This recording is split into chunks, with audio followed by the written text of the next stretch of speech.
कोसल। कौन सा राज्य है? दूसरा कोसल राज्य। उसकी राजधानी है श्रावस्ती। कहीं पर श्रीवस्ती भी होता है, कहीं पर श्रावस्ती भी होता है। आइए देखिए, कोसल राज्य का राजकुमार है प्रसेनजित। उसकी महारानी का नाम है शक्तिवती। उसको कुछ लोग अन्य नाम से जानते हैं, महामाया। ठीक है ना? और ये दासी पुत्री है और ये शाक्य एक राजवंश है, उसकी राजकुमारी मानी जाती है। कौन? ये शक्तिवती। इसका पुत्र है दुर्गम। उसका नाम शैलेंद्र होता है और डाकू नाम से प्रसिद्ध होता है। और इसी राजा की राजकुमारी होती बाजीरा होती है, जो अजातशत्रु की पत्नी बनने में सफल होती है। और वही बाजीरा की जो सखी कह सकते हैं, उसकी दासी है नरीना होती है। और इसी राज्य का जो राजगुरु था देवदत्त भिक्षु होता है, लेकिन वो तामसिक प्रवृत्ति का होता है, सात्विक प्रवृत्ति का नहीं होता। सात्विक प्रवृत्ति कौन है? गौतम बुद्ध। ये बहुत ही ईर्ष्या भाव रखने वाला होता है। गौतम बुद्ध की व्यक्तिगत विशेषता सात्विक प्रवृत्ति होती है, राज्य में शांति स्थापित करने की होती है, जबकि इसकी जो मनोवृत्ति है बिल्कुल विपरीत है। वह गौतम बुद्ध के बौद्ध धर्म को प्रभाव होना नहीं देना चाहता, बौद्ध धर्म का फैलते प्रभाव को देना नहीं चाहता, इसलिए वो ईर्ष्या करता है गौतम बुद्ध से। और ऐसी स्थिति में देवदत्त के द्वारा ही मगध राज्य में षड्यंत्र स्थापित होता है। कलह का बीज अंकुरित कौन करता है? ये देवदत्त करता है। ये पुण्य और चलना को अपने पक्ष में लेकर हमेशा उनके विरुद्ध भड़काता था, बिम्बिसार के विरुद्ध। ठीक है ना? और वो अंत में वो सफल भी होता है। तो देवदत्त कौन है? इनका भिक्षुक है। ठीक है ना? ये महात्मा बुद्ध का क्या है? ये प्रतिद्वंदी। इसी के बाद समुद्रदत्त देवदत्त का प्रिय शिष्य होता है और इसी का प्रसेनजित का सेनापति बंधुर होता है, बहुत ही विश्वास पात्र होता है, बहुत अच्छा होता है। और उसकी पत्नी मलिका होती है, वो भी सेनापति की पत्नी होती है। दीर्घनारायण बंधु का क्या होता है? भांजा होता है, यानी बंधु का भांजा और सहसेनापति, उप सेनापति कह सकते हैं आप लोग। एक सूदक इस राज्य का कोषाध्यक्ष होता है। यानी इसमें 11 पात्र हैं। कितने पात्र हैं? और भी पात्र हैं, लेकिन संक्षिप्त में पात्रों की संख्या मैंने यहाँ पर बता की है। तो देखिए, इस राज्य की मूल समस्या क्या है? इस राज्य की मूल समस्या यह है, शक्तिमती ये भी एक नारी पात्र है। ये अपने आप को क्या मानती है? दासी पुत्री मानती है। क्या मानती है? दासी पुत्री मानती है। और उसके मानस में, उसके मस्तिष्क में एक ही विचार चलता है कि मैं दासी पुत्र होने के नाते मेरा पुत्र भी दासी पुत्र कहलाएगा और मेरे होते हुए मेरे पुत्र शैलेंद्र को इसकी राजगद्दी पर नहीं बैठाया जा सकता। ठीक है ना? मेरे पुत्र को राजगद्दी पर नहीं बैठाया जा सकता। हो सकता है कि बाजीरा के पति को यहां का राजा बना दिया जा सकता है, बना भी दे सकते हैं। कौन? प्रसेनजित। इस प्रकार के मन में द्वंद्व होता है, अंतर्द्वंद होता है, और अंतर्द्वंद से वो बहुत बड़ी मन में अनेक प्रकार की बातें अंतर्द्वंद से ग्रसित होती हैं। इस प्रकार से वह क्या करती है? वह क्या होती है? मन दुखी होती है। और ऐसी स्थिति में मन दुखी होने के कारण वह अपने पुत्र को अपने पक्ष में करती है। किसको? शैलेंद्र। क्या करती है? अपने शैलेंद्र को अपने पक्ष में करती है। और अपने पक्ष में करके, ठीक है, अपने पक्ष में करके वह अपने पुत्र को राजा यानी सम्राट प्रसेनजित के विरुद्ध भड़काने का प्रयास करती है।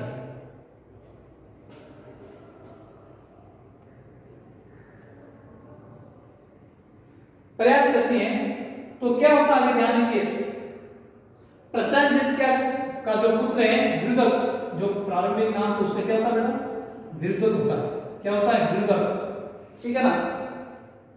लेकिन ध्यान दीजिए, लेकिन वह यहां की जो राजकुमारी है उसका नाम है मागधी। कौन सी है? मागधी। बहुत ही युवावस्था, बहुत सुंदर होती है। ठीक है ना? शैलेंद्र मागधी को पहली बार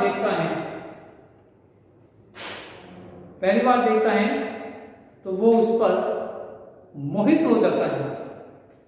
और इतना ही नहीं कि देवदत्त भी इसको देखता है। किसको? मागधी को। देवदत्त भी उससे वो प्रेम करने लगता है। मागधी है जो एक ब्राह्मण पुत्री है। कैसी पुत्री है बच्चों? ब्राह्मण पुत्री है। ये ब्राह्मण पुत्री है, गरीब ब्राह्मण पुत्री। ऐसी पुत्री है गरीब ब्राह्मण पुत्री है, ठीक है ना। लेकिन ये भी बहुत बड़ी महत्वाकांक्षी होती है, ठीक है ना। वो भी राजकुमारी बनना चाहती हैं, नहीं राजमाता बनना चाहती हैं, महारानी बनना चाहती हैं। अनेक प्रकार के हथकंडे अपनाते हैं, जो मैं नेक्स्ट अगली क्लास में या अगले क्लास में आपको उसको समझाऊंगा। ध्यान दीजिए, शैलेंद्र मागधी को चाहता है, यानी मागधी शैलेंद्र को अपने प्रेम जाल में फंसा लेती है और इधर देवदत्त को इसको पता चल जाता है। स्थिति ये हो जाती है, क्या होता है जब शैलेंद्र को पता चल जाता है कि मागधी देवदत्त से भी प्रेम करती है, तो शैलेंद्र बहुत बड़ा दुखी होता है, उसको बहुत बड़ा कष्ट होता है। तो शैलेंद्र देवदत्त को मौत के घाट पर मार देता है और इस प्रकार से शैलेंद्र ये इनको अपने रास्ते से हटा देता है। इधर क्या होता है, ध्यान देने की बात है, ये मागधी आपको पता ही है, लेकिन इधर क्या होता है, शैलेंद्र जब ये काशी राज्य अजातशत्रु लेने में प्राप्त किया, सफल हो जाता है, तो शैलेंद्र क्या करता है, काशी में जाकर के क्या करता है, बहुत बड़ा मारकाट करता है, लोगों को अनेक प्रकार के मौत के घाट उतारता है। और यहां आकर के काशी में आकर कौन ये शैलेंद्र, ठीक है ना, डाकू नाम से प्रसिद्ध हो जाता है। किस नाम से? डाकू नाम से प्रसिद्ध हो जाता है, क्योंकि शैलेंद्र चाहता था कि काशी पर मेरा पिता का अधिकार है, क्योंकि मेरे फूफा जी को अजातशत्रु ने या मेरी बुआ को उन्होंने अपने राज्य से अलग कर दिया है, इसलिए इस पर मेरा पिता का अधिकार है और मैं पिता का राजकुमार होने के कारण, राजा का पुत्र होने के कारण इस पर मेरा अधिकार है। इसलिए मैं लोगों में भय स्थापित करने के लिए, इन लोगों को मगध साम्राज्य में नहीं मिलने के लिए वहां पर भय का आतंक मचाता है और डाकू नाम से प्रसिद्ध हो जाता है। ध्यान दीजिए, यहाँ पर 3 नाम स्थापित होते हैं। एक तो शैलेंद्र मागधी से परिणय होने के परिणय भाव उत्पन्न होने के कारण प्रारंभिक नाम विदुर होता है, मागधी से प्रेम करने के कारण शैलेंद्र नाम देता है, और डाकू यहाँ पर मारकाट करने के कारण वो डाकू नाम से प्रसिद्ध होता है, ठीक है ना। अब घटना और आगे की ध्यान दीजिए, क्या होता है कि जब कौशल राजा प्रसेनजीत मगध पर आक्रमण करते हैं, तो आक्रमण करते समय वहां पर इसमें बहुत बड़े क्या हो जाते हैं, घायल हो जाते हैं, उसके शरीर पर अनेक प्रकार के घाव लग जाते हैं। इतना ही नहीं, इस आक्रमण के परिणाम स्वरूप उसका जो सेनापति है, बंधु है, इस युद्ध में वो मारा जाता है। दूसरी बात यह भी है कि प्रसेनजीत को यह पता चलता है कि मेरे साम्राज्य में अशांति का माहौल पैदा कौन कर रहा है। देखो, 2 बात यहाँ पर सामने आ रही है।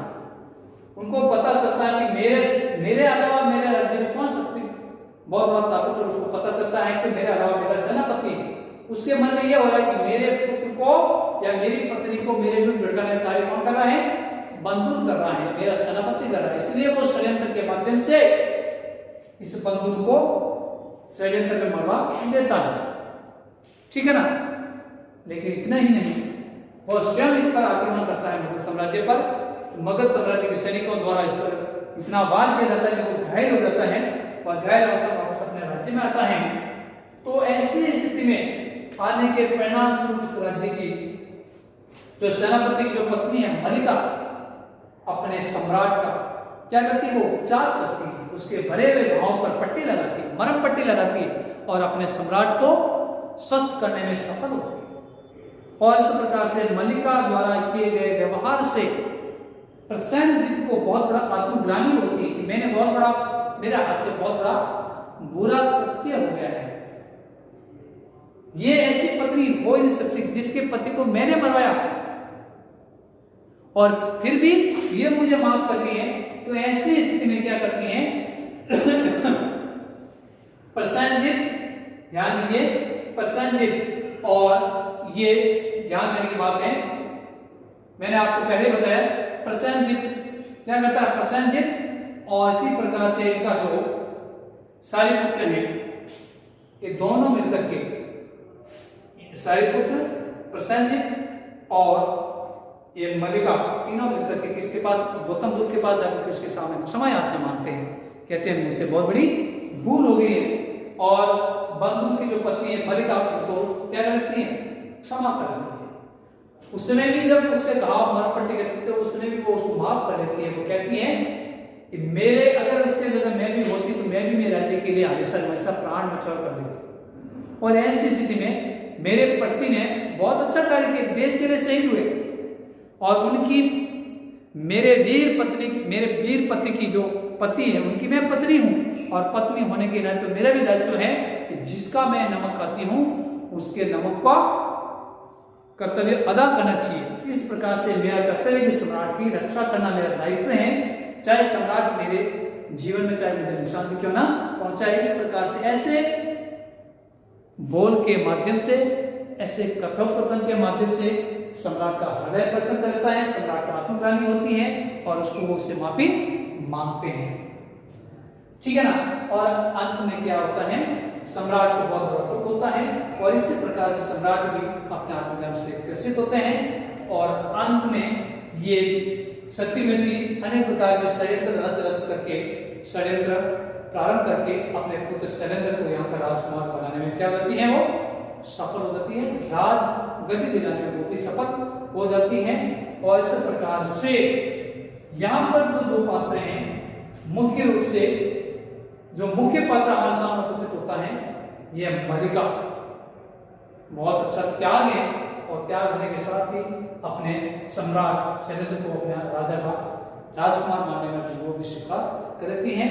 इस प्रकार से ये तीनों के प्रयासों से, मलिका के प्रयासों से और प्रसेनजीत के प्रयासों से, गौतम बुद्ध के आशीर्वाद के परिणाम स्वरूप इस राज्य में क्या होती है, शांति स्थापित होती है। अंत में ये तीनों मिलकर के गौतम बुद्ध के धर्म को स्वीकार करते हैं। गौतम बुद्ध में या धम्म में परिवर्तन हो जाता है और गौतम बुद्ध के प्रयास में भी इस राज्य में शांति स्थापित होती है। जहां तक मैं समझता हूं आप लोगों को यहाँ पर समझ में आ गया होगा।